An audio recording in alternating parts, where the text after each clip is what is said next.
tahu kami manusia yang penuh dengan kekurangan dan kelemahan. Tapi kami bersyukur karena Allah yang luar biasa itu sudah menyelamatkan kami dan melayakkan kami, Tuhan. Terima kasih, Tuhan. Sebab itu kami mau memuji Engkau, meninggikan Engkau, kami mau membesarkan nama-Mu, Tuhan. Biarlah Engkau bekerja, Engkau beracara di dalam ibadah kami, Tuhan. Mulai dari awal, pertengahan, sampai pada akhirnya, ya Tuhan.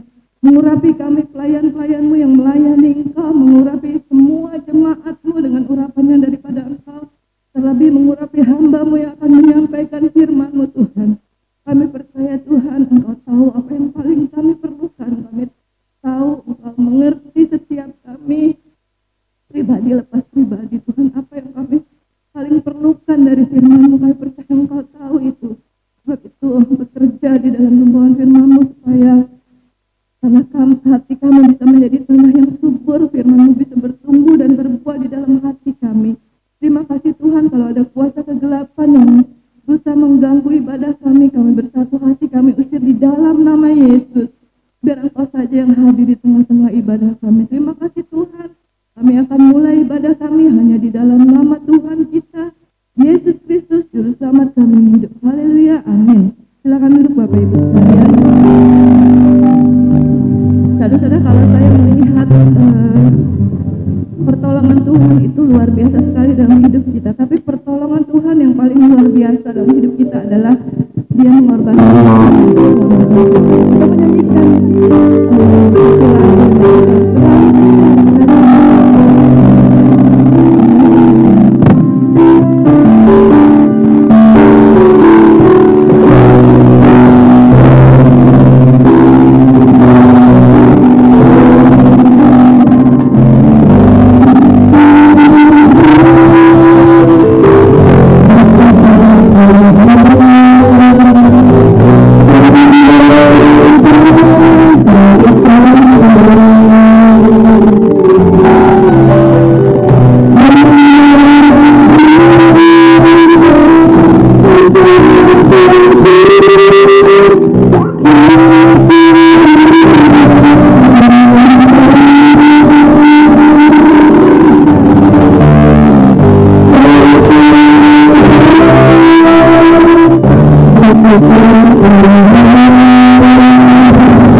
Allah yang luar biasa.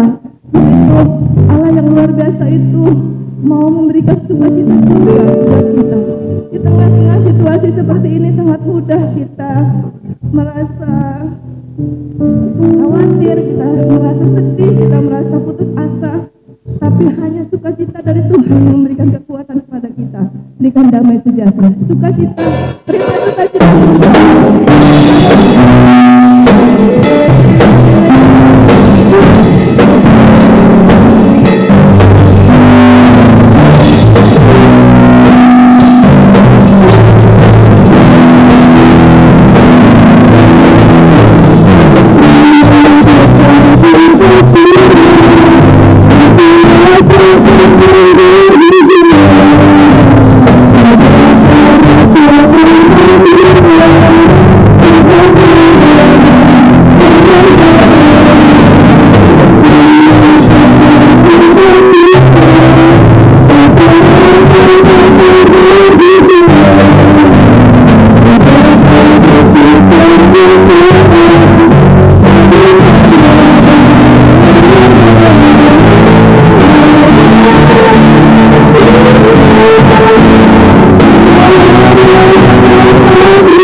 ketakutan, saya khawatir karena semua planning saya buyar gitu ya, nggak bisa mengontrol gitu apa yang, kalau tipe planning itu kan dia harus mengontrol situasi gitu dengan planningnya gitu lah, tipe orang planning itu. Nah waktu itu saya sempat stres, saya bilang saya kenapa saya seperti ini gitu ya, saya sampai kok saya begini sih gitu ya. Kemudian tidak saya mengatasi itu dengan saya banyak dengar firman Tuhan dari YouTube ya, saudara-saudara. Waktu itu saya akhirnya dengar satu firman Tuhan yang mengatakan, itu sebenarnya firman Tuhan ditambah ada psikolog yang berbicara gitu, dan dia baru jelasin orang yang paling terkena dampak dari pandemi itu adalah orang yang tipe planning. Karena apa? Karena dia nggak bisa memprediksi apa yang terjadi di depan dia gitu, dia nggak bisa planning, dia buyar gitu. Saya baru sadar, oh iya, karena sebelumnya saya sudah tahu saya tipe orang yang suka planning gitu ya. Akhirnya ini sangat terdampak dalam hidup saya gitu ya. Kemudian puji Tuhan, semakin kesini Tuhan itu luar biasa, dia semakin memulihkan saya gitu ya. Dulu saya nggak berani nih berdiri di sini, saya nggak berani gitu ya. Tapi puji Tuhan setelah ini, setelah belakang saya mulai berani melayani, saya mulai berani berdiri lagi, saya mulai berani planning hidup saya lagi, mengubah hidup saya. Dan saya percaya itu adalah karena campur tangan Tuhan. Dan banyak sekali hal dalam hidup kita yang kita alami gitu ya, membuat kita damai sejahtera kita itu hilang, nggak ada yang bisa gantiin. Saat ini siapa yang bisa gantiin damai sejahtera kita kecuali Dia gitu ya. Mau kemana-mana takut, mau kesini takut, mau kesana takut gitu ya. Meskipun saya saat ini masih sangat menjaga protokol kesehatan, tapi puji Tuhan di dalam saya itu sudah luar biasa berubah gitu dari yang awal pandemi ini sampai ke sini gitu ya. Saya tahu itu adalah campur tangan Tuhan di dalam hidup saya. Saya percaya saudara-saudara juga mengalami, kita semua mengalami pertolongan Tuhan selama pandemi ini. Puji Tuhan. Ada yang mau bersaksi, Bapak Ibu sekalian? Puji Tuhan. Kalau tidak ada, kita akan membawa persembahan nanti.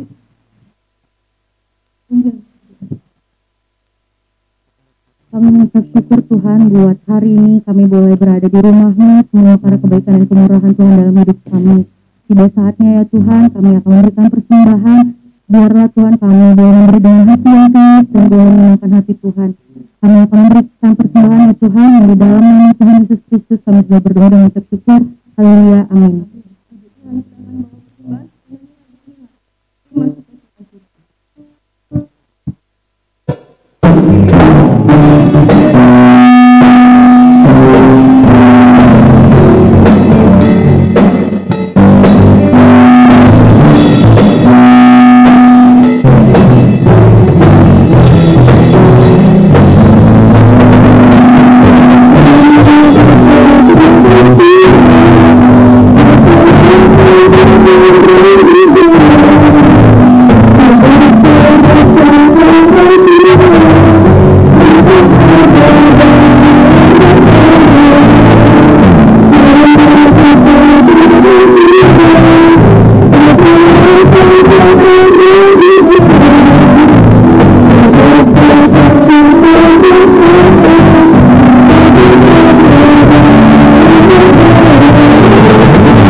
Hilda berdoa untuk firman Tuhan.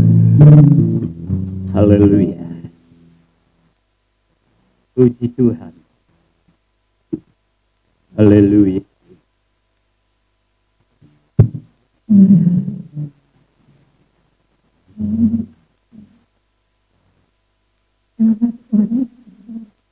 Haleluya.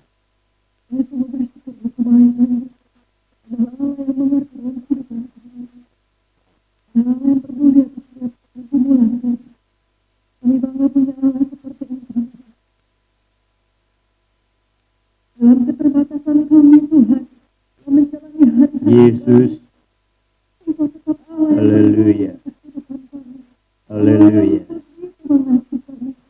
Haleluya Tuhan. Tuhan Yesus kembali sebelum kami Tuhan mendengar firman-Mu. Terima kasih. Haleluya. Oh haleluya. Haleluya. Haleluya. Haleluya. Oh Yesus. Haleluya. Haleluya. Haleluya. Haleluya. Haleluya. Haleluya. Ya. Oh haleluya. Haleluya. Haleluya. Haleluya. Yesus.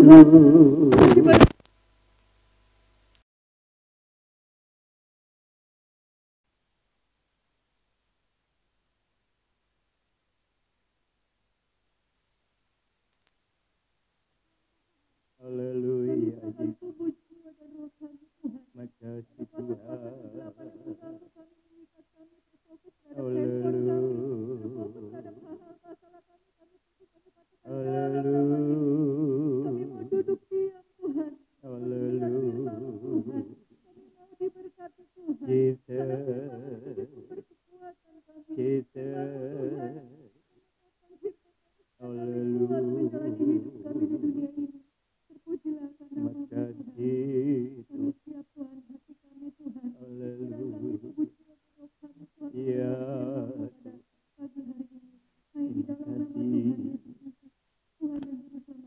Haleluya.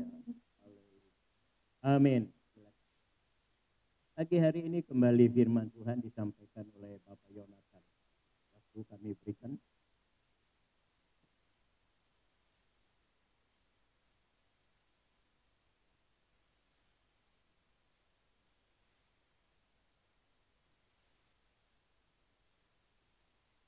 Puji Tuhan. Selamat pagi Bapak Saudara sekalian. Apa kabar pagi hari ini? Saya benar percaya Tuhan sudah memelihara kehidupan kita sampai saat ini, memberi kesempatan untuk beribadah. Kita patut bersyukur menghargai kasih karunia Tuhan dalam kehidupan kita.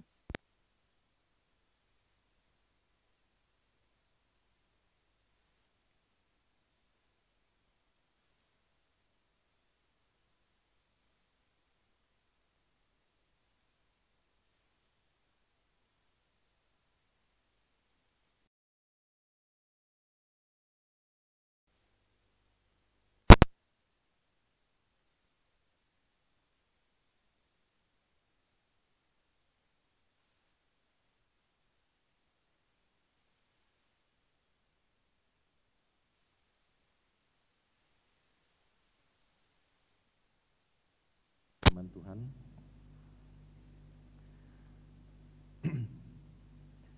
Kesudahan segala sesuatu sudah dekat. Karena itu, kuasailah dirimu dan jadilah tenang, supaya kamu dapat berdoa. Ya, tadi kita udah dengar kesaksian dari worship leader ya, istri saya. Dalam situasi 2 tahun terakhir ini memang banyak hal-hal yang merubah karakter orang, merubah sifat orang, bahkan yang sangat mendasar sekalipun ya. Orang-orang yang dikatakan tadi seperti tipe orang yang suka merencanakan, the planner gitu ya, orang yang suka membuat rencana, segala sesuatu direncanain semua sampai detail, sampai matang gitu. Ketika menghadapi situasi COVID semua nggak berdaya gitu ya. Semua kalang kabut, semua berantakan. Banyak lagi hal-hal yang membuat orang-orang merasa hilang kendali, tak tahu harus berbuat apa. Akhirnya banyak orang yang menjadi panik, banyak orang yang menjadi ketakutan, menjadi gelisah, menjadi cemas, anxious, menimbulkan berbagai macam penyakit ya. Banyak yang menceritakan apa yang mereka alami ya. Ada yang saking cemas, saking khawatirnya, sakit emahnya kambuh, ada yang GERD dan lain sebagainya, ada yang bilang tulang punggungnya serasa ditarik dari leher sampai ke pinggang, ada yang sempoyongan dan lain sebagainya. Banyak orang yang mengalami hal-hal yang sulit di tengah-tengah masa yang sukar ini. Nah, pagi hari ini kita sebagai orang percaya, kita mempunyai satu sarana yang Tuhan berikan untuk kita berkomunikasi kepada Tuhan, yaitu doa. Kita percaya doa itu adalah suatu hal yang luar biasa yang Tuhan sudah persiapkan bagi kita anak-anak Tuhan untuk bisa berkomunikasi dengan Tuhan. Nah, sekarang kita mau melihat bagaimana menyikapi atau sudut pandang kita terhadap doa yang benar itu, terutama di dalam masa-masa yang sulit seperti sekarang ini. Tadi di 1 Petrus 4 ayat 7 berkata, kesudahan segala sesuatu sudah dekat. Kesudahan segala sesuatu sudah dekat di sini berbicara tentang akhir zaman atau zaman akhir. Ya. Nah, firman Tuhan berkata bahwa pada akhir zaman itu akan datang masa yang sukar. Jadi kalau kita merasa sekarang ini sukar, ya firman Tuhan sudah membuatkan bahwa makin lama akan makin sukar, karena memang begitulah yang sudah difirmankan, sudah ditetapkan oleh Tuhan. Nah, sekarang bagaimana kita bisa menyikapi itu? Di dalam 2 Timotius 3 ayat 1 sampai 9 dikatakan oleh firman Tuhan ya, terutama di ayat yang kedua dikatakan manusia akan mencintai dirinya sendiri, 2 Timotius 3 ayat 2, dan menjadi hamba uang. Mereka akan membual dan menyombongkan diri, mereka akan menjadi pemfitnah, mereka akan berontak terhadap orang tua dan tidak tahu berterima kasih, tidak memperdulikan agama, dan seterusnya sampai ayat 9 saudara bisa baca. Jadi intinya bahwa masa yang sukar itu yang akan terjadi kalau menurut 2 Timotius pasal 3 ini itu bermula dari apa? Bermula dari manusia-manusia akhir zaman yang menjadi orang-orang yang egois.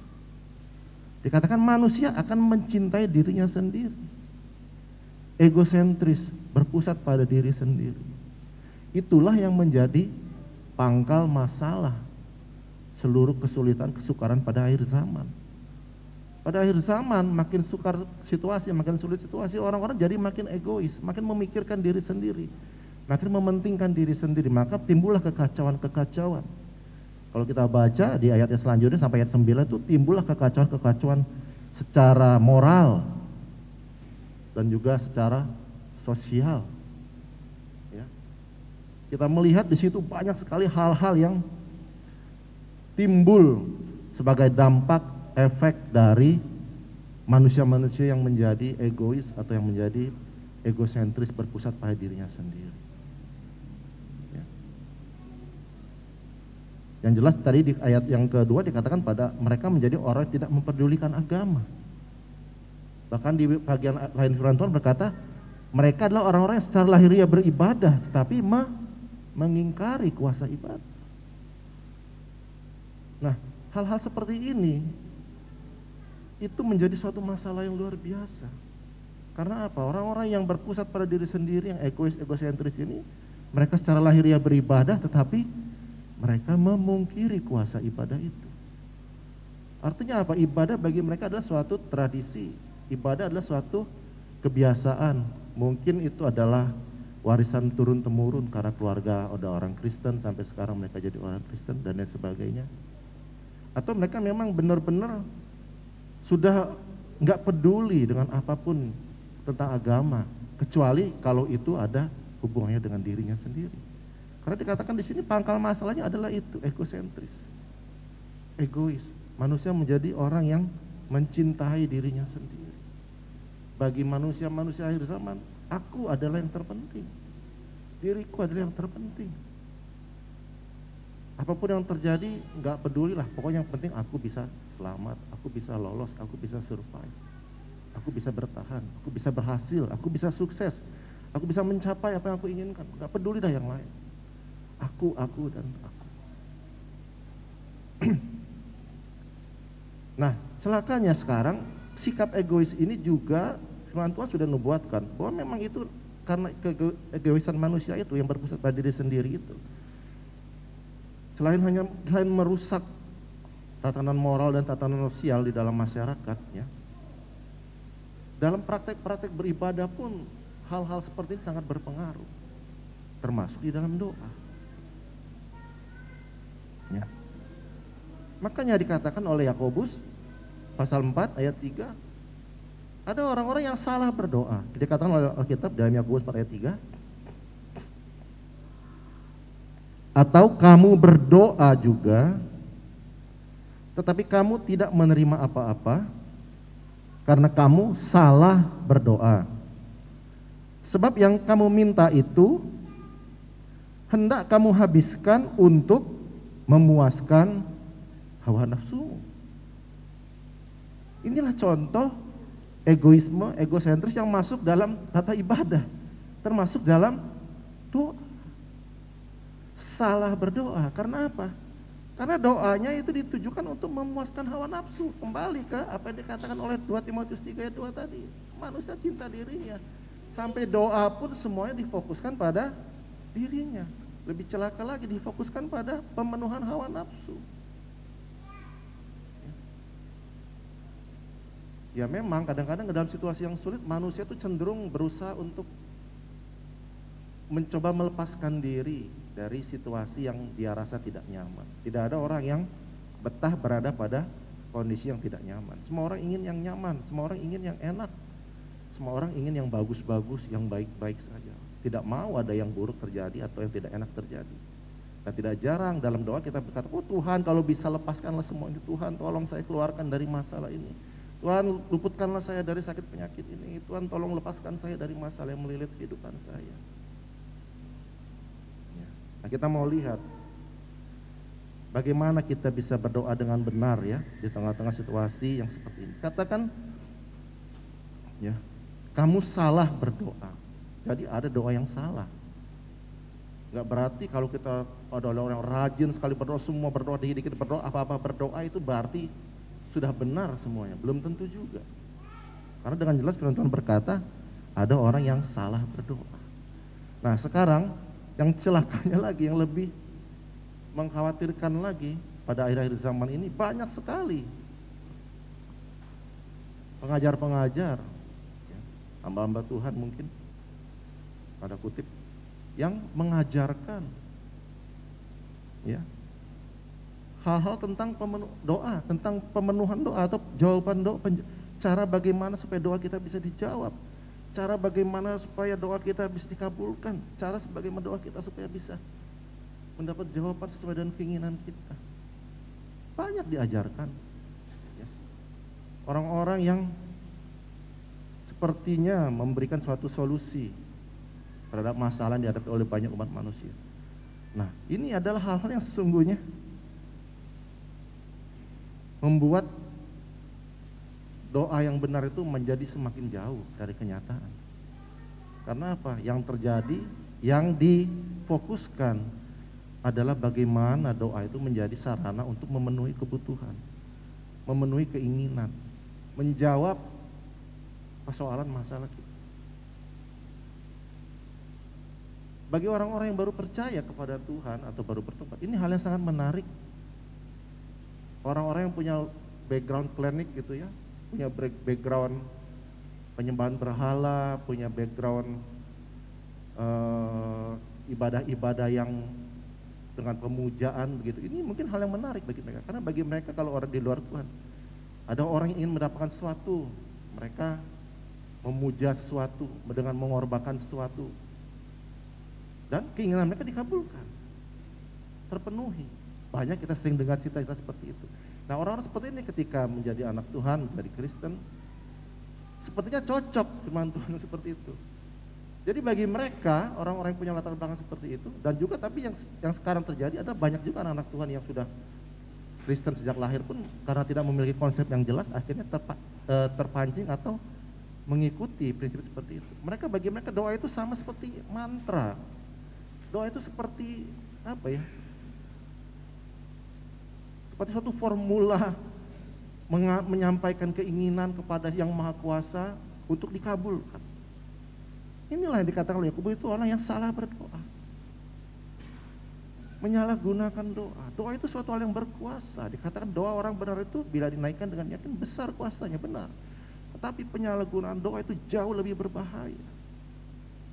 Doa yang difokuskan untuk memenuhi keinginan diri sendiri, memenuhi hawa nafsu, itu jauh lebih berbahaya daripada orang yang tidak berdoa. Ya, banyak pengajaran-pengajaran. Bagaimana kamu ingin doamu dikabulkan? Berdoalah. Apa yang kamu minta, bayangkan itu. Seolah-olah kamu sudah melihat. Kamu ingin apa? Mobil Mercedes yang terbaru. Bayangkan itu mobil, warnanya, bentuknya, parkir di garasi kamu. Tiap hari kamu lihat garasi, bersyukur karena mobil itu sudah ada.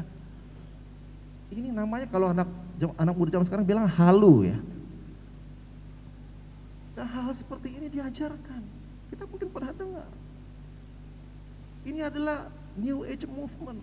Positive thinking seperti ini adalah cara-cara kuasa kegelapan. Ingin mempengaruhi gereja. Itu sangat berbahaya. Gak heran kalau doanya gak terkabul, mereka jadi, ya kalau gak jadi murtad ya gila. Karena halu. Tapi saudara mungkin pernah dengar hal seperti ini diajarkan. Ada yang mengajarkan hal seperti itu. Ya, saya sendiri pernah mendengar orang yang mengajarkan. Dan bagi saya, begitu saya dengar saya langsung tahu, ini gak benar ini. Atau ada juga yang berkata, kalau kamu berdoa kamu harus klaim firman Tuhan. Untuk Tuhan dengan ucapannya sendiri. Ini dalil hukum yang dipakai. Kan firman Tuhan ngomong apa? Pakai itu untuk menuntut Tuhan. Klaim Tuhan. Tuhan, kamu kan ngomong gini-gini, sekarang saya minta janjimu. Penuhi sesuai dengan firman-Mu. Sepertinya ini luar biasa ya. Sepertinya ini berohani sekali. Berarti ini sepertinya imannya luar biasa. Ini mantep ini. Berani pakai ayat firman Tuhan untuk mengklaim Tuhan, menuntut Tuhan. Pertanyaannya, emang Tuhan terdakwa apa? Emang Tuhan bersalah? Emang Tuhan berhutang? Kamu menuntut dia dengan ayat firman Tuhan. Inilah dikatakan oleh Yakobus salah berdoa. Ya, karena mereka tidak melihat apa tujuan doanya, apa maksud doanya itu. Mengapa mereka berdoa seperti itu? Yang mereka tahu hanya pokoknya doanya harus dikabulkan. Nah, saudara bisa melihat ini bahayanya di sini. Seperti yang dikatakan tadi. Nah, ini di 1 Petrus ini dikaitkan dengan masa-masa yang sukar, kesudahan segala sesuatu. Jadi makin sukar, makin sulit akhir zaman ini, ya makin banyak orang yang aneh-aneh seperti itu. Orang yang kepepet. Ya tadi saya bilang, orang yang sepertinya berani mengklaim firman Tuhan, wah sepertinya hebat ini orang, pasti rohaninya udah mantap. Ini imannya kuat benar ini. Tapi sesungguhnya saudara sadar bahwa orang seperti itu bukan orang yang beriman. Itu orang yang putus asa. Itu orang yang desperate. Kenapa? Karena dia nggak tahu sebenarnya Tuhan maunya apa. Dia nggak tahu. Rencana Tuhan apa? Kehendak Tuhan apa? Atas situasi yang dia hadapi. Makanya dia main tuntut-tuntut saja. Mereka pokoknya main klaim-klaim saja. Mereka main paksa-paksa saja sama Tuhan. Apa sih masalah yang saudara hadapi di dunia ini? Seberapa sulitnya sih masalah yang saudara hadapi di dunia ini sehingga saudara sampai bersikap seperti itu? Bandingkan dengan Tuhan Yesus.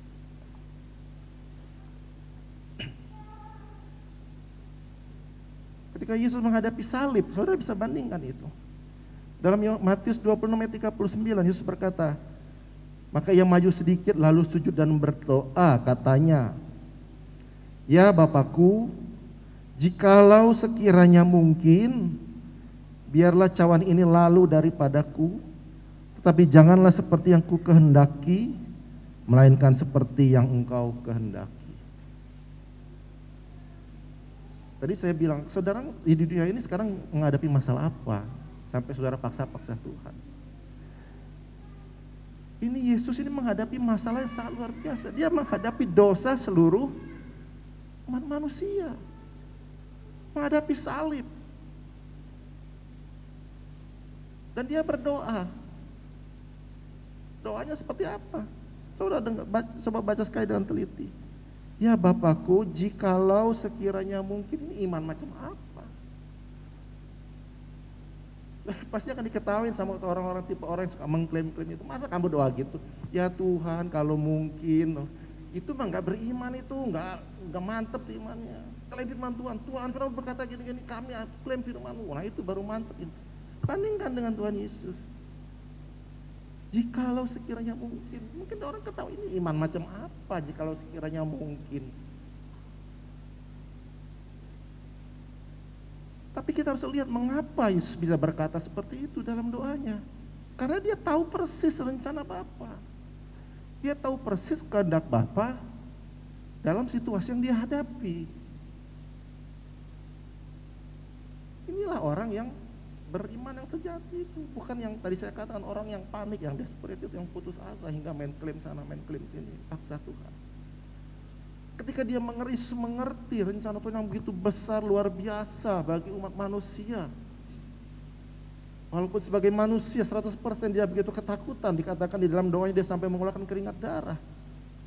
Tapi kalimat yang terucap dari mulutnya, ya Bapakku jikalau sekiranya mungkin. Tetap sebagai manusia dia punya keinginan. Sebagai manusia yang tahu akan penderitaan dia hadapi, dia punya rasa takut, gentar. Tapi itu nggak membuat dia jadi panik, kalap, putus asa sampai mengklaim sana sini menuntut Tuhan. Karena dia tahu rencana Tuhan, kehendak Tuhan. Makanya dia bisa berdoa seperti itu. Nah, kembali kepada orang-orang yang tadi main klaim firman Tuhan itu harus dipertanyakan. Kamu sebenarnya ngerti nggak sih apa kehendak Tuhan atas situasi yang kamu hadapi? Jangan main klaim saja. Nanti kamu bisa salah berdoa. Salah berdoa seperti kata oleh Yakobus tadi. Jangan-jangan yang kamu pinta itu hanya menuruti maunya kamu, hawa nafsu kamu, kehendak kamu.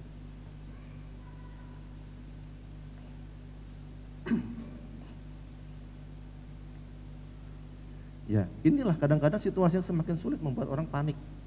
Tadi saya katakan membuat orang kalap, membuat orang tidak bisa berdoa dengan benar.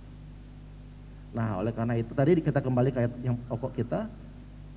1 Petrus 4 ayat 7 dikatakan kesudahan segala sesuatu sudah dekat, karena itu kuasailah dirimu dan jadilah tenang supaya kamu dapat berdoa. Jadi kalau di dalam situasi-situasi yang sulit saat ini, supaya kita dapat berdoa itu syaratnya apa? Dikatakan oleh Petrus. Ya, kalau kita baca 1 Petrus ini dari pasal pertama terusnya itu bicara tentang orang-orang sedang menderita di Asia Kecil. Sudah sampaikan dalam firman Tuhan beberapa minggu yang lalu tentang persiapan akal budi. Ya, bagaimana untuk menghadapi situasi itu? Pertama yang diwaspadakan itu yang di standby itu adalah akal budi kita, pola pikir kita, pola pikir rohani kita. Untuk menghadapi situasi, supaya kita bisa mengerti situasi ini maksud Tuhan seperti apa, supaya nggak salah kita menanggapi, meresponinya. Itu yang disebut hamartia, itu dosa itu adalah kesalahan merespon, kesalahan menanggapi situasi yang Tuhan izinkan terjadi dalam kehidupan kita, itu menjadi dosa. Semalam juga dalam renungan doa sebelum doa pelayan saya sampaikan, ya, dikatakan dalam Ibrani 12 dikatakan Kita ini seperti orang sedang berlomba dikelilingi oleh banyak saksi. Oleh karena itu tanggalkanlah beban dan dosa. Dosa di sini hamartia, yang merintangi. Beban dikombinasikan dengan hamartia itu merintangi. Artinya apa? Persoalan masalah yang kita alami, beban hidup. Kalau kita melihatnya secara sudut pandang yang berbeda, yang salah dari yang Tuhan maksudkan, hamartia itu di situ maksud. Itu akan menjadi beban yang merintangi. Tapi kalau kita melihatnya dari sudut pandang yang benar, dengan pola pikir yang benar, maka nggak ada masalah. Hidup kita bisa tetap jalan, kita bisa tetap berjuang dalam perjuangan iman dengan beban yang kita hadapi. Itu maksudnya.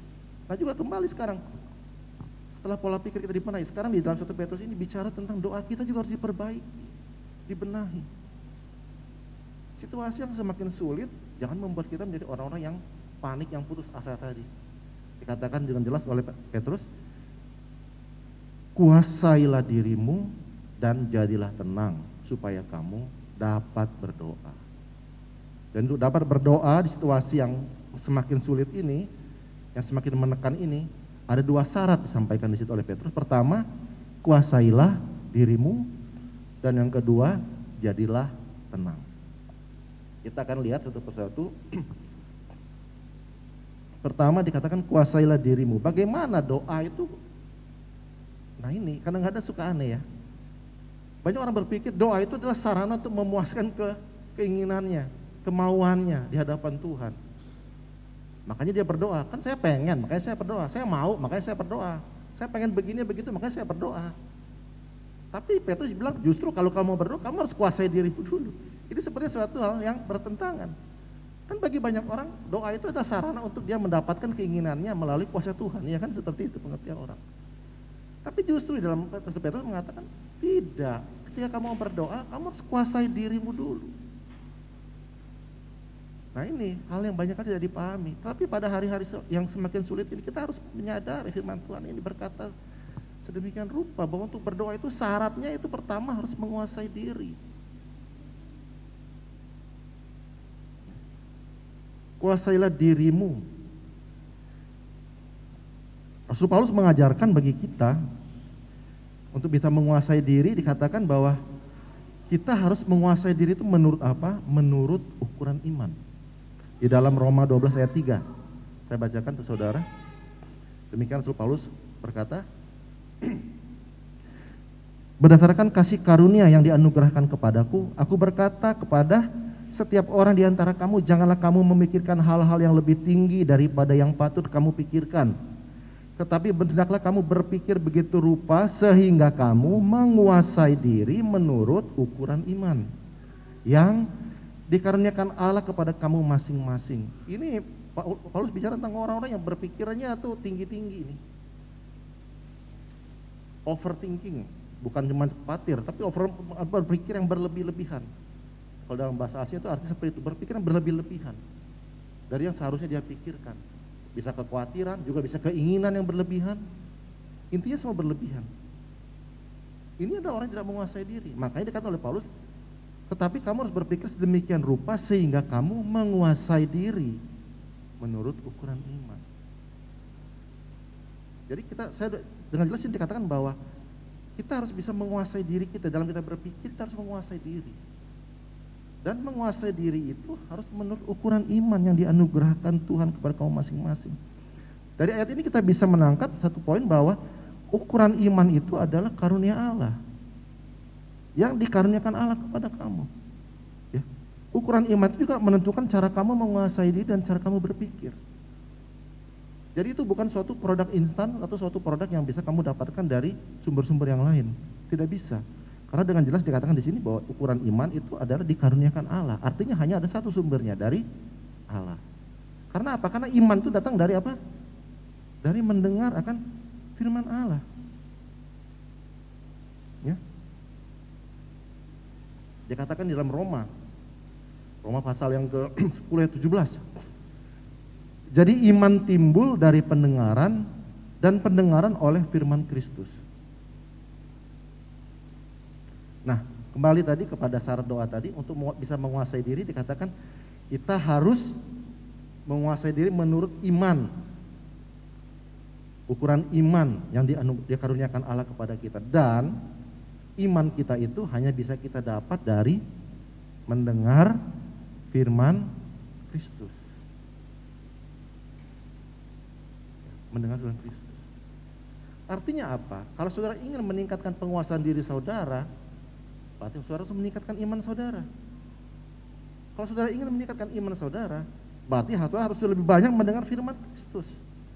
Karena hanya dari sanalah sumbernya. Jadi ini bukan sesuatu yang didapat dari pendidikan. Bukan sesuatu yang didapat dari pengalaman.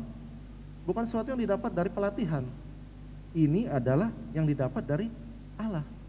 Firman Allah menimbulkan iman, iman menimbulkan penguasaan diri.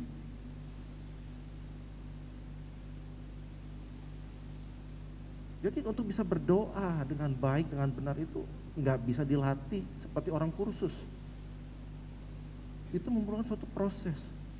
Karena syaratnya adalah penguasaan diri. Dan penguasaan diri yang benar itu berdasarkan iman. Iman yang benar datangnya dari firman Allah. Itu suatu proses yang terus berlanjut.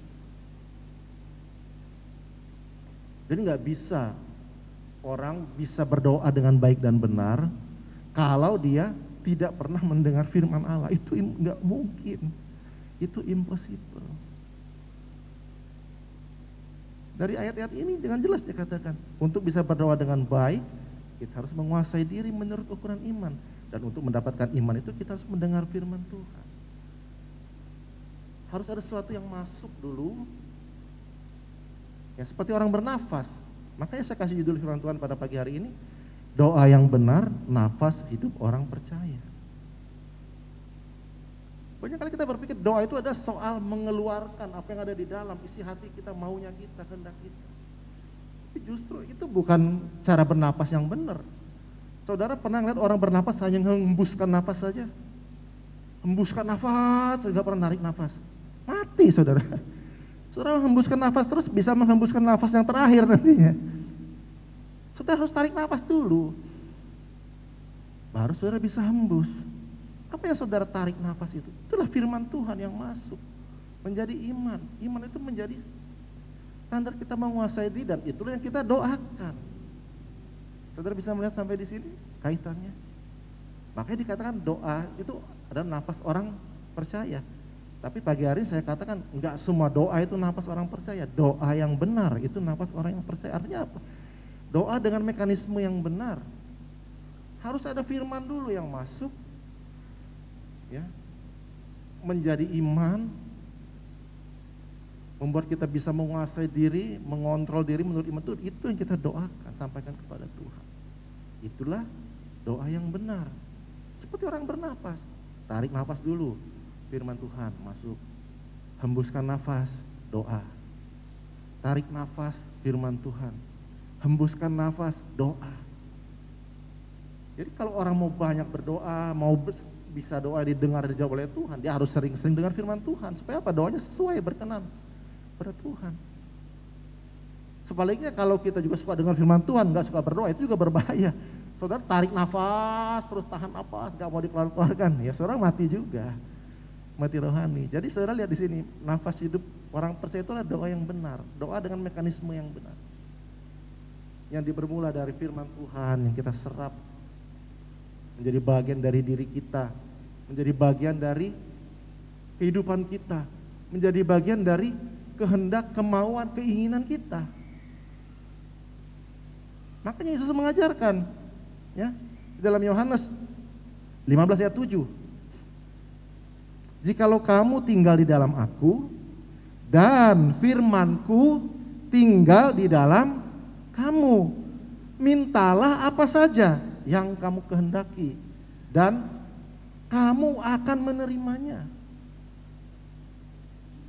Dengan jelas Yesus berkata, kamu akan menerimanya apa saja yang kamu kehendaki. Nah ini kadang-kadang disalahgunakan tadi dengan cara-cara nggak benar oleh orang yang klaim itu. Mintalah apa saja yang kamu kehendaki dari kamu kehendaki. Dia lupa baca bagian atasnya.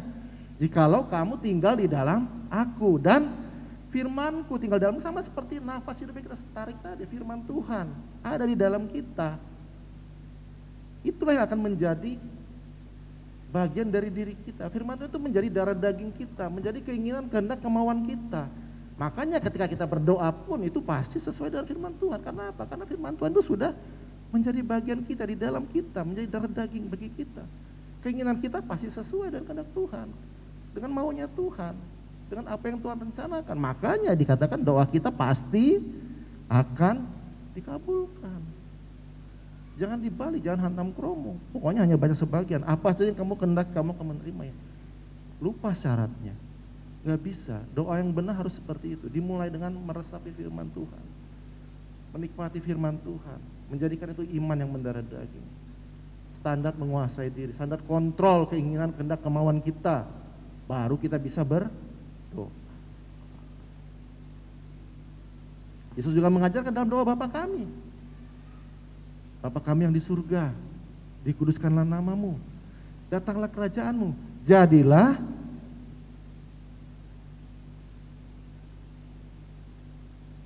Jadi doa yang benar itu bukan sarana pemuasan keinginan, bukan sarana kita memaksa kehendak kita kepada Allah, bukan sarana kita mendikte Allah atas situasi yang kita hadapi. Tuhan, situasi saya begini, saya mau solusinya gini, Tuhan kabulkan dong.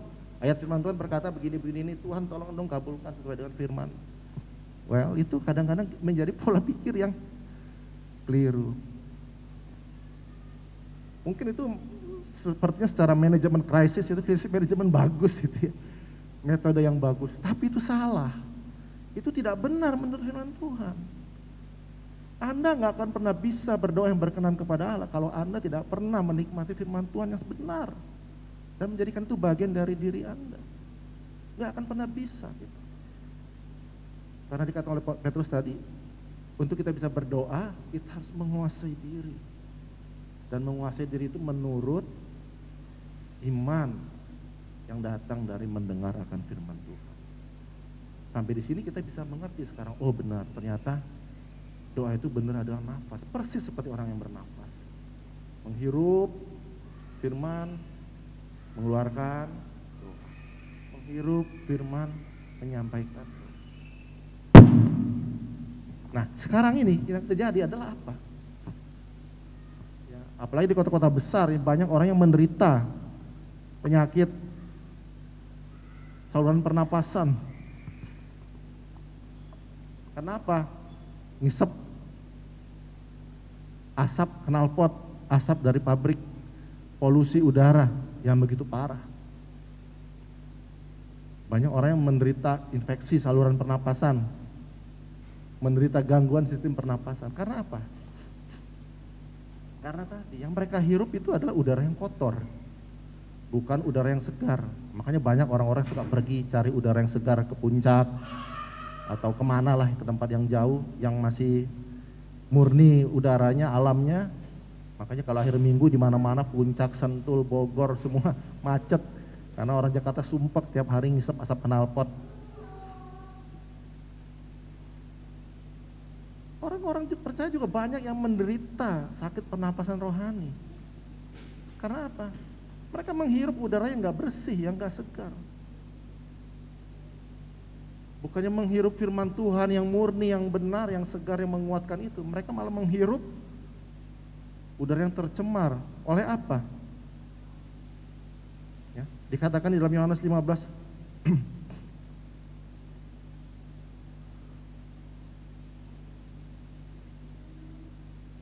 Firman Tuhan berkata, kalau kita menghirup firman Tuhan, ya, menghirup firman Tuhan, maka itu akan menjadi iman, maka itu akan menjadi standar kita menguasai diri. Tetapi kalau yang kita hirup itu adalah hal-hal yang lain, nah itu akan menjadi berbahaya, ya. Itu akan menjadi hal yang berbahaya. Ya. Banyak orang yang dia hirup setiap hari adalah informasi-informasi dari dunia ini, yang membuat dia menjadi semakin dikuasai oleh keinginan-keinginan duniawi, dikuasai oleh keinginan-keinginan daging, keinginan-keinginan mata, keangkuhan hidup. Yang dia lihat dari dunia ini adalah gaya hidup selebritis, orang-orang yang hidup dengan mudah, menikmati berbagai fasilitas, terkenal, berpakaian yang mewah, bisa menikmati liburan kemana saja, makan makanan yang enak. Secara tidak langsung hal seperti itu berpengaruh bagi kehidupan banyak anak Tuhan. Kalau saudara setiap hari menghirup udara yang seperti itu, pengaruh-pengaruh dunia yang seperti itu, enggak heran doa saudara pun jadi doa-doa yang ngaco. Menjadi doa-doa yang dikatakan oleh Yakobus tadi yang salah. Yang apa? Yang ditujukan hanya untuk memenuhi keinginan hawa nafsu. Karena apa? Karena yang saudara hidup setiap hari adalah hawa nafsu. Yang saudara hidup setiap hari adalah keinginan duniawi. Yang saudara hidup setiap hari adalah keinginan daging, keangkuhan hidup. Itu yang harus kita waspadai. Pada hari terakhir ini banyak orang-orang yang salah berdoa karena dia salah menghirup, memasukkan tanda kutip iman.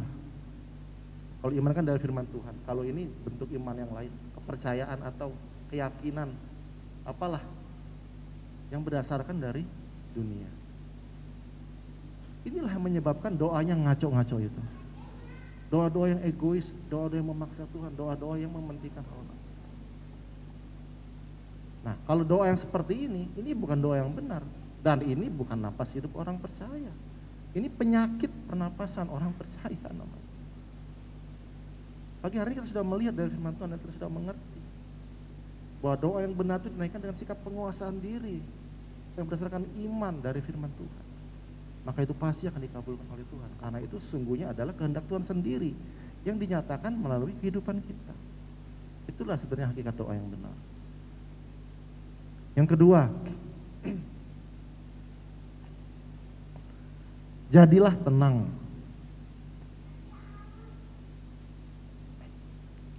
Ya, supaya kita bisa berdoa dikatakan jadilah tenang, jangan panik. Ketenangan itu menunjukkan sikap percaya atau kepercayaan kita kepada Tuhan.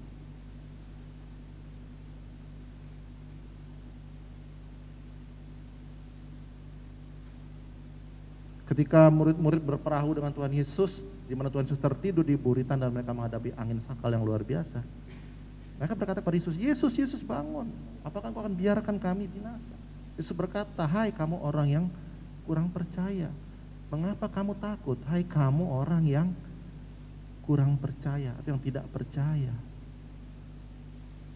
Jadi ketakutan itu adalah refleksi dari ketidakpercayaan. Sedangkan ketenangan itu adalah refleksi dari kepercayaan kepada Tuhan. Ya. Di dalam Yesaya pasal 30 ayat 15, firman Tuhan berkata begini. Sebab beginilah firman Tuhan Allah yang Maha Kudus, Allah Israel. Dengan bertobat dan dengan tinggal diam kamu akan diselamatkan. Sekali lagi. Dalam tinggal tenang dan percaya terletak kekuatanmu. Yesaya 30:15 dengan jelas berkata, dalam tinggal tenang dan percaya terletak kekuatanmu. Di sini tutup dengan ayat ini ditutup dengan bagian terakhir, tetapi kamu enggan. Ini bagi kasusnya bagi orang Israel. Jadi artinya apa? Orang Israel nggak mau tenang dan kamu percaya. Mereka kamu kasak kusuk setiap ada masalah, seolah mereka kasak kusuk. Ada masalah mereka langsung lari ke Mesir, ada masalah mereka lari ke Asyur, ada masalah mereka minta tolong bangsa-bangsa melupakan Tuhan. Itu sikap ketidakpercayaan itu muncul dari dalam bentuk ketidaktenangan, ketakutan.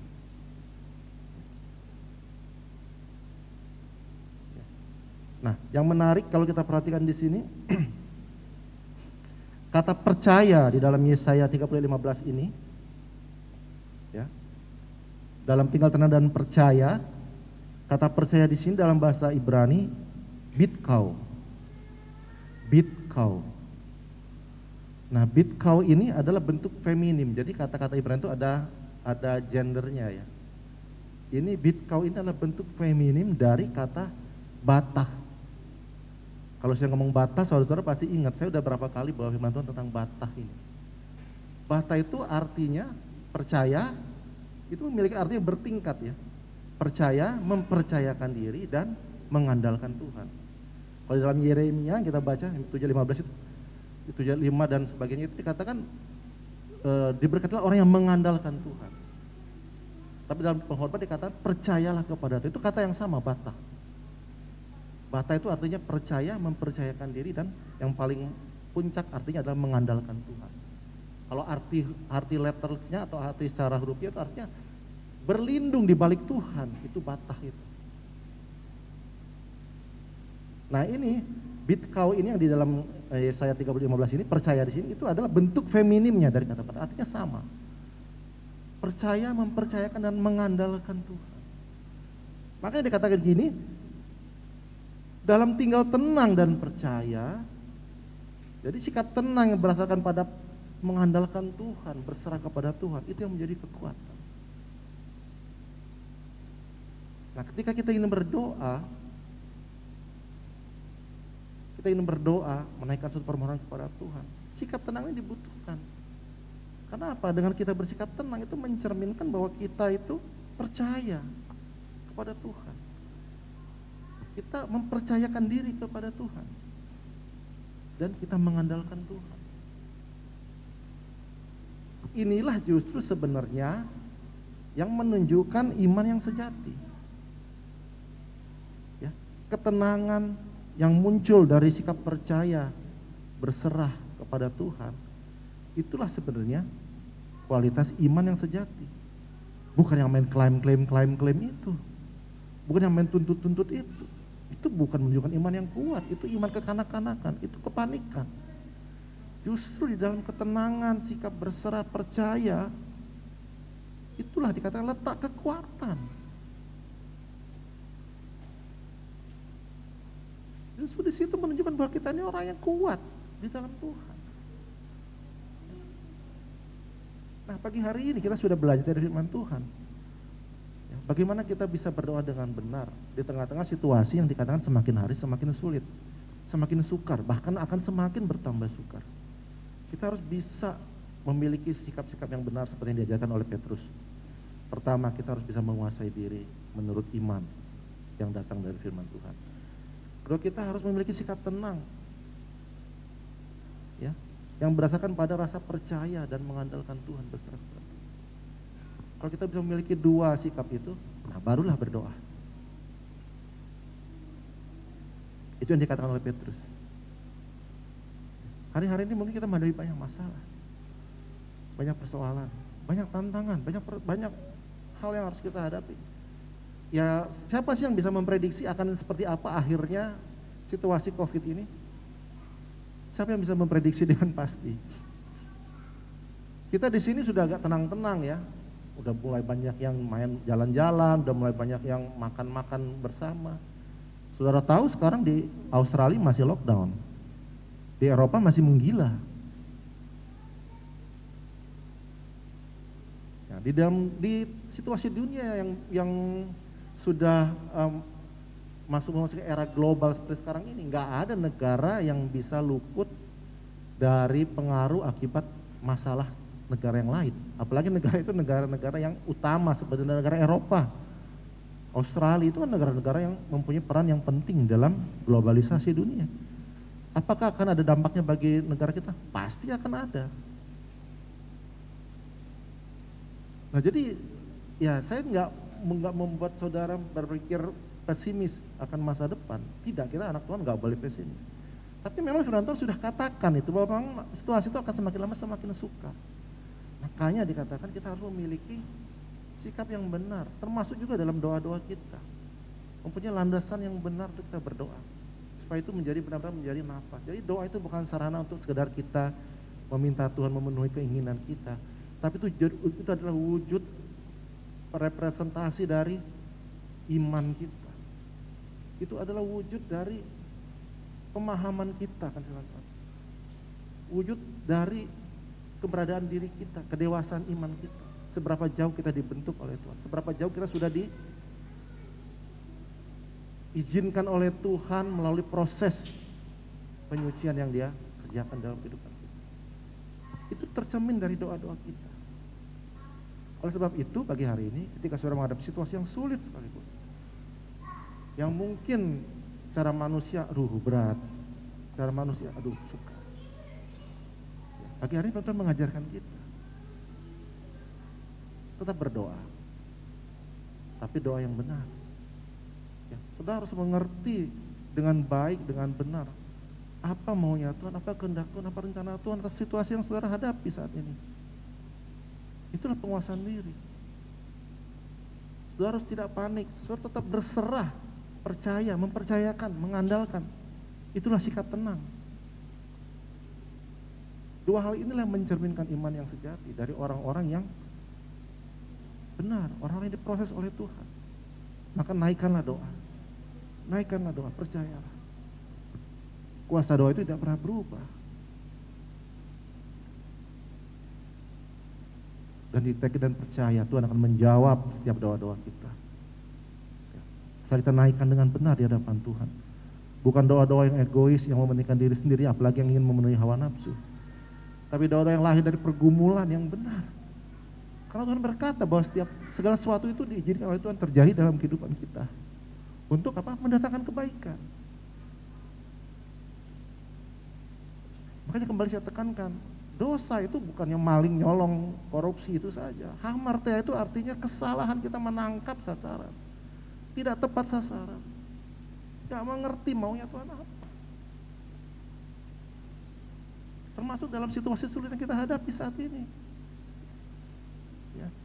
Kita nggak hanya bisa menyalahkan, oh kenapa Tuhan izinkan ini terjadi, kenapa? Ya bagi saya sih gampang sekali kalau memang dia orang percaya, orang beriman. Mengapa ya hal yang sulit ini Tuhan izinkan terjadi bagi saya, orang yang setia melayani, mengiring, beribadah. Ya karena Tuhan tahu kamu sanggup menanggungnya dan kamu akan belajar sesuatu dari itu.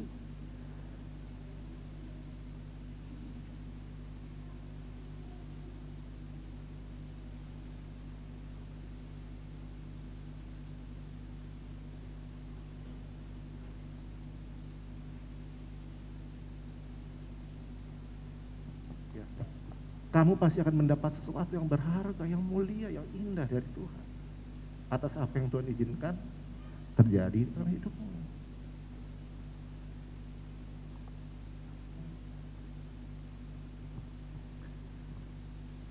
Ya, maka dengan sikap hati yang benar seperti inilah kita berdoa.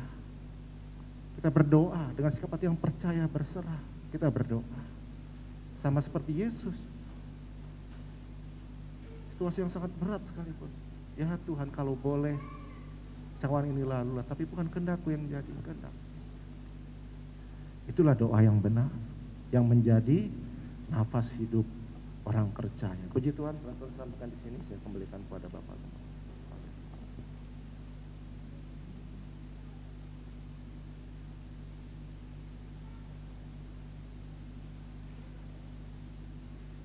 Haleluya.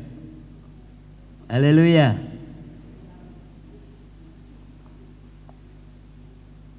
Pesan firman Tuhan pagi hari ini, jadilah tenang supaya kamu bisa berdoa. Doa adalah ucapan syukur. Doa adalah memuliakan Tuhan. Supaya saudara bisa memahami dengan benar. Dan ketika saudara memuliakan Tuhan, pasti Tuhan akan memperhatikan apa yang kita butuhkan. Haleluya. Sebab itu, jadilah tenang supaya kita bisa berdoa. Bagaimana supaya kita tetap tenang? Dekat dengan Allah. Kita bangkit berdiri. Hanya dekat Allah saja aku tenang. Haleluya. Puji Tuhan. Hanya dekat Allah saja aku tenang. Daripadanya lah keselamatanku. Haleluya, haleluya, haleluya.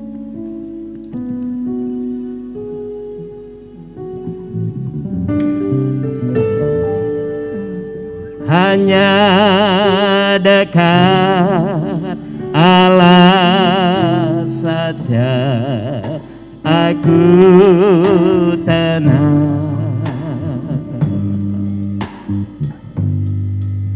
Daripadanya lah keselamatanku.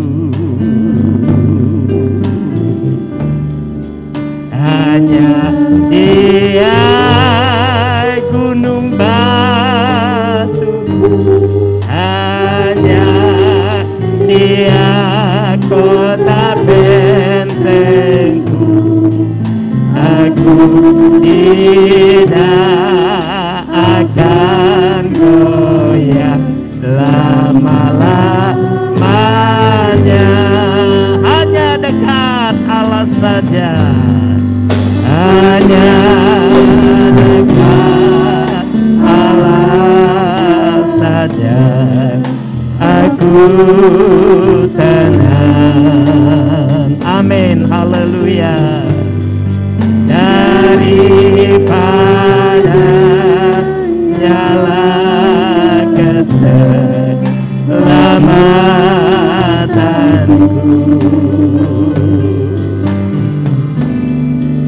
hanya Dia gunung batuku, hanya Dia kota bentengku. Aku tidak akan goyah lama-lama. Hanya dekat Allah saja. Haleluya. Amin, amin, amin, amin. Haleluya. Haleluya. Haleluya. Haleluya. Dari nyala keselamatan Yesus, hanya Dia gunung batu, hanya Dia kota bentengku. Aku tidak akan goyah lama. Hanya dekat Allah saja. Kita tidak hanya menyanyikan pujian ini, tapi benar-benar kita ingin mendekatkan diri dengan Tuhan. Hanya orang yang dekat dengan Tuhan, dia akan tenang, sehingga dia bisa berdoa, dia bisa memuliakan Tuhan. Kasih Yesus, haleluya, haleluya, haleluya, haleluya, haleluya, haleluya. Dia gunung batu, hanya Dia kota bentengku. Aku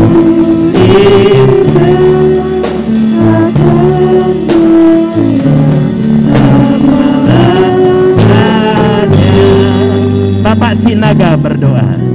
Haleluya, haleluya, haleluya, haleluya. Puji Tuhan.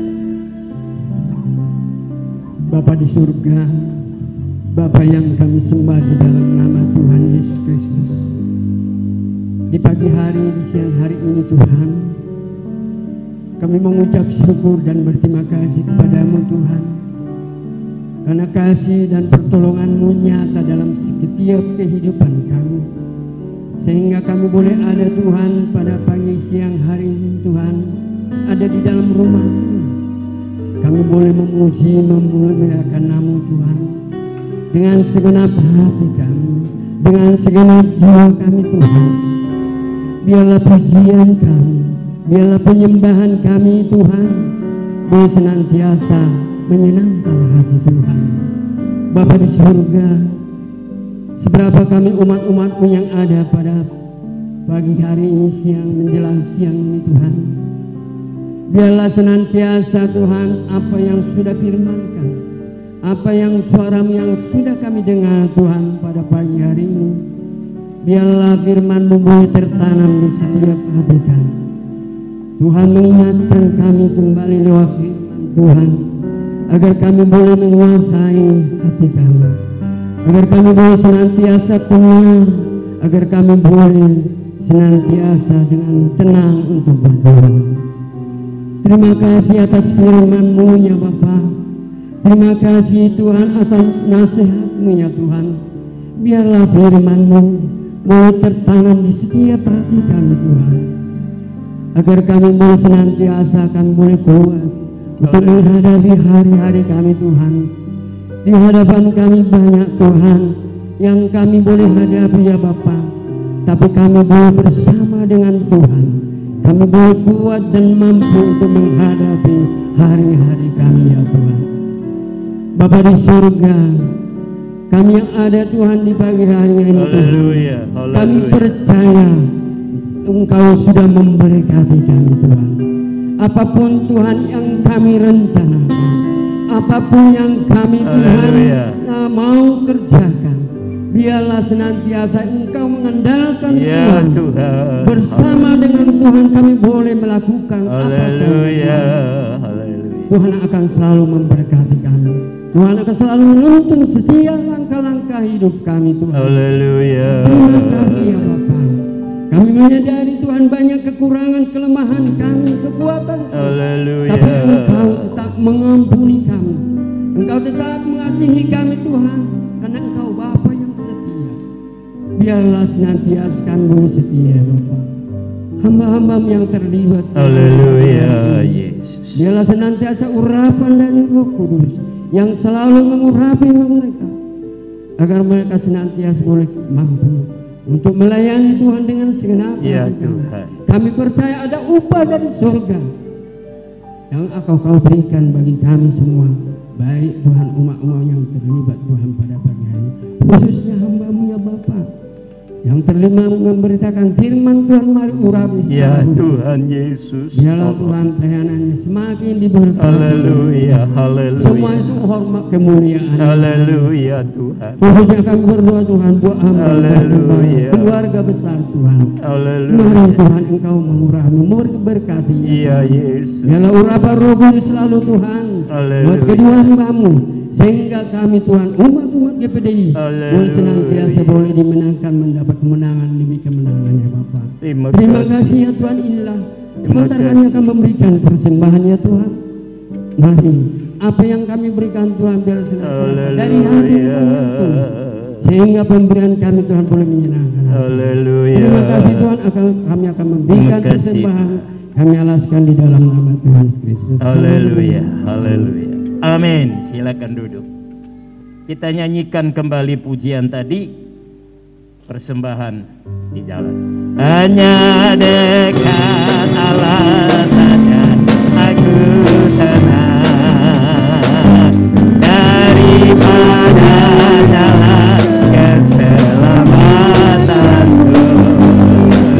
Hanya Dia gunung batuku, hanya Dia kota bentengku. Aku tidak akan goyah lama-lama.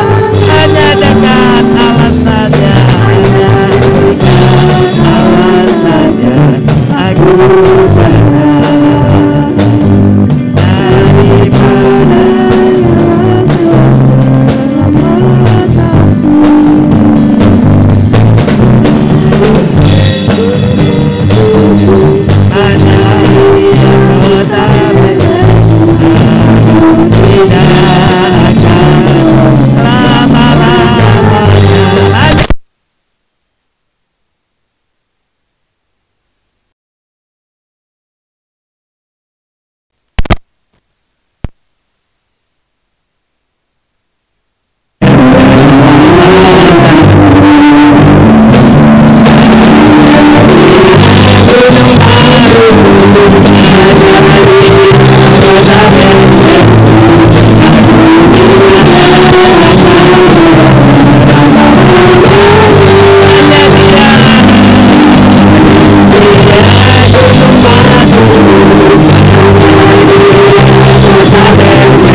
Saya akan menyampaikan pengumuman gereja karena Bapak Parulian tidak hadir pagi hari ini.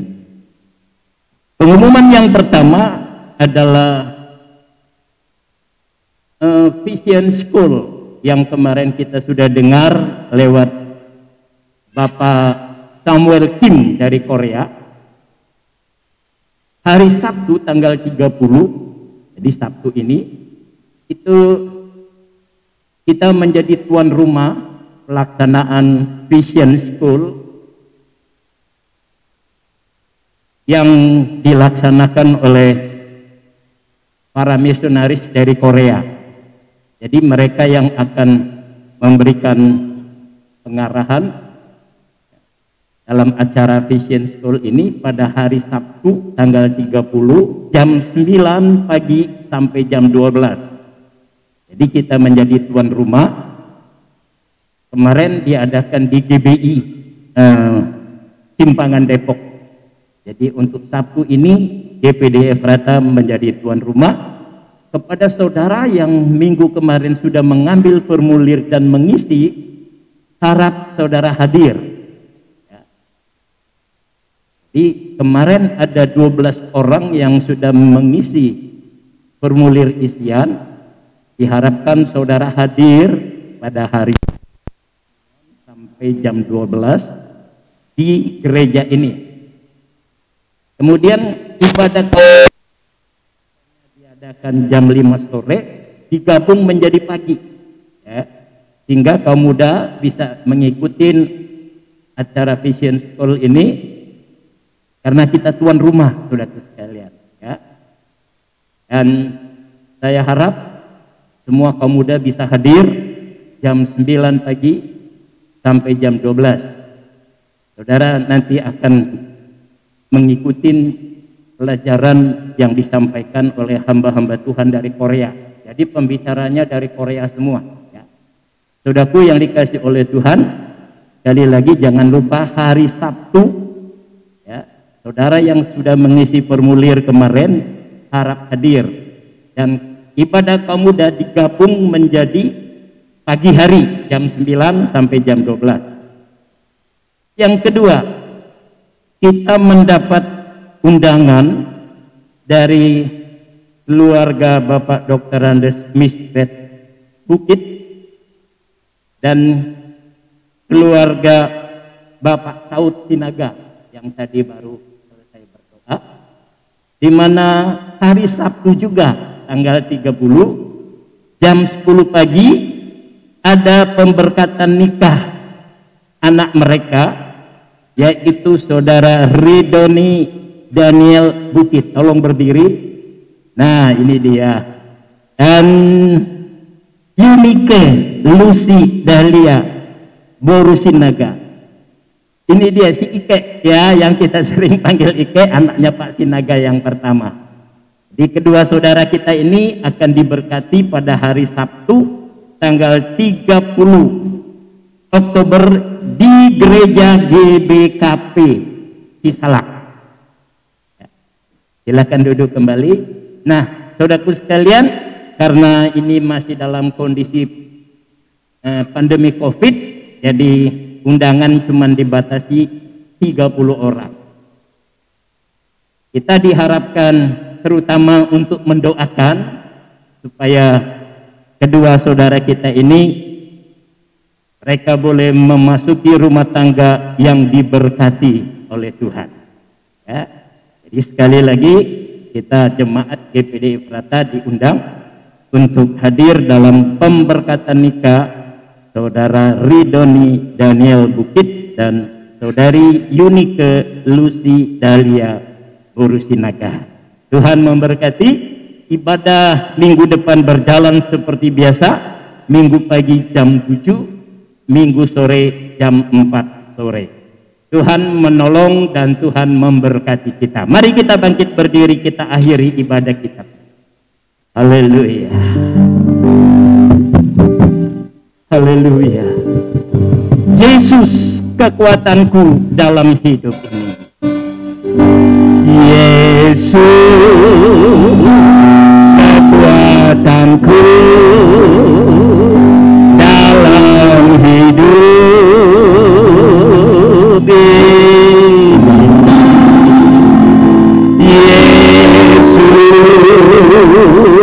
kekuatanku menghadapi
pujian ini. Hanya Yesuslah kekuatan kami. Itu sebabnya ketika kami dekat dengan Engkau, maka Tuhan akan memberikan kami kemampuan, kesanggupan untuk kami menghadapi hari-hari kami. Kami sudah berada di akhir zaman. Kami berada di masa-masa sulit. Sebab itu Tuhan, tanpa Engkau kami tidak dapat berbuat apa-apa. Sebab itu pagi hari ini setelah kami mendengarkan firman-Mu, kami ingin lebih mendekatkan diri kami kepadamu ya Tuhan. Supaya kami boleh mampu, kami sanggup, kami dapat menjalani hari-hari kami. Karena kami tidak tahu apa yang akan kami hadapi esok hari. Apa yang akan kami hadapi minggu depan. Tapi ketika Yesus bersama dengan kami mampu, kami sanggup, kami dapat menjalani hari-hari kami. Terima kasih Yesus buat firman-Mu. Firman adalah kekuatan bagi kami untuk kami boleh menghadapi hari-hari kami. Terima kasih Bapa dalam sorga. Taruh firman-Mu dalam hati kami.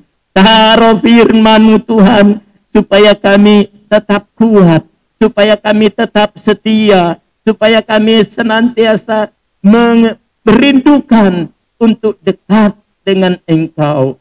Terima kasih Bapa. Terpujilah nama-Mu ya Tuhan, sampai selama-lamanya.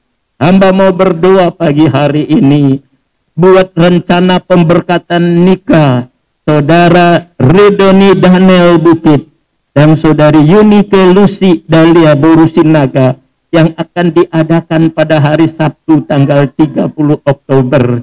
Kami doakan acara ini Tuhan.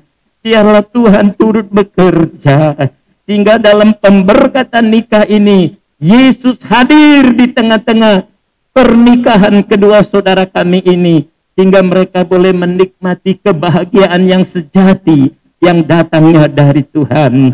Kami doakan keluarga Bapak Sinaga, di mana Ibu Sinaga masih dalam kondisi tubuh yang sakit. Tapi pagi hari ini Tuhan, kami berdoa dengan iman dalam nama Yesus. Tuhan, jamah Ibu Sinaga, sembuhkan dia Tuhan, pulihkan kesehatannya, sehingga dia bisa menghadiri pernikahan anaknya, saudari Lucy, Unike Lucy Dahlia. Tuhan tolong, kami percaya, karena Tuhan kami tahu Engkau mengasihi Ibu Sinaga. Sebab itu Tuhan Yesus, kami berdoa di dalam nama Tuhan Yesus Kristus, Engkau sembuhkan dia. Terima kasih Bapa dalam sorga. Hamba juga berdoa buat acara Vision School yang akan diadakan oleh hamba-hamba Tuhan dari Korea. Tuhan, hamba serahkan acara ini ke dalam tangan Tuhan, supaya kami boleh belajar menjadi misionaris. Kami belajar untuk menjangkau banyak jiwa, karena itu adalah amanat agung dari Yesus. Terima kasih Bapa. Hamba doakan umat Tuhan yang sudah hadir pagi hari ini. Seberapa kami yang ada pagi hari ini Tuhan, Engkau memberkati kehadiran umat-umat-Mu. Berkati usahanya, berkati pekerjaannya, berkati rumah tangganya, berkati kesehatannya, berkati pelayanannya. Dengan berkat Tuhan kami boleh memuliakan Engkau. Kami doakan saudara-saudara kami yang tidak sempat hadir pagi hari ini. Kami tidak tahu keberadaan mereka, tapi Engkau Maha tahu. Sebab itu lawati, kunjungi mereka Tuhan. Yang sakit sembuhkan, yang lemah kuatkan, yang bimbang teguhkan, yang hilang harap Tuhan berikan pengharapan. Engkau satu-satunya pengharapan bagi kami. Terima kasih Bapa. Seluruh pelayan Tuhan yang sudah terlibat pagi hari ini, Tuhan memberkati. Umat Tuhan yang sudah melakukan firman-Mu, Tuhan memberkati. Terima kasih Bapa dalam sorga. Ketika kami melangkahkan kaki kami kembali ke tempat kami masing-masing, kami tidak berjalan sendiri. Yesus yang telah memimpin kami tiba di rumah-Mu, Yesus yang sama akan menyertai kami kembali ke rumah kami masing-masing. Kembalikan kami pada jam-jam ibadah untuk kami mengucap syukur, untuk kami memuliakan Tuhan. Hanya ini yang dapat kami lakukan. Kami tidak dapat berbuat apa-apa. Buat kasih Tuhan yang begitu luar biasa, pengorbanan Tuhan yang begitu luar biasa, kami hanya dapat bersyukur. Terima kasih Bapa. Kiranya Tuhan menyertai kami. Akhirnya saudaraku yang dikasih oleh Tuhan, pulanglah ke rumah saudara masing-masing. Bawalah berkat dari Allah Bapa, cinta kasih di dalam anaknya yang tunggal Yesus Kristus, serta persekutuan Allah Rohul Kudus terus menyertai kita mulai saat pagi hari ini sampai Maranatha, Yesus datang yang kedua kali. Dalam nama Tuhan Yesus Kristus kami tamatkan ibadah, kami terima berkat Allah. Yang percaya katakan amin.